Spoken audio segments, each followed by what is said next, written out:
Hi hello నమస్తే అండి, welcome to my channel. ఇవాళ ఈ వీడియోలో మనం నాన్ వెజ్ తిన్న తర్వాత చాలామంది జీర్ణం కావడానికి స్ప్రైట్ తాగుతారు.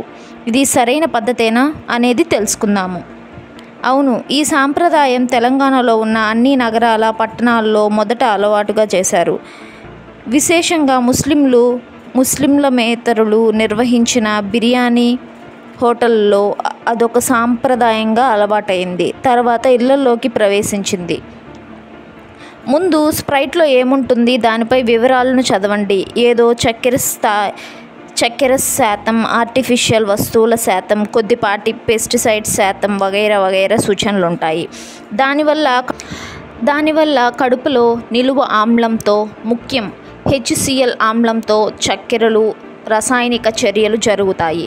ఫలితంగా చిన్న పెద్ద పేగులలో ఆమ్లాలు అంటే ఎసిడిక్ ఎక్కువ శాతం చర్యలోకి మార్పు చెంది కడుపులో పేగుల్లో యాక్టివ్గా పనిచేసే మ్యూకస్ పొరని దెబ్బతీస్తుంది.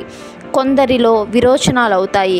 యువతలో తిరిగి 18 గంటలలో మ్యూకస్ పొర పునర్నిర్మాణ ప్రక్రియ మొదలవుతుంది. కానీ పిల్లలు, వయోవృద్ధులలో సైడ్ ఎఫెక్ట్స్ తప్పవు. కాబట్టి స్ప్రైట్, థమ్సప్ వంటి కృత్రిమ పానీయాలకు దూరంగా ఉండడం మంచిది. కానీ ఈ రోజులలో మంచి చెబితే ఎవరు వింటారు? వినేవారికి చెప్పేవాడు లోకువే కదా.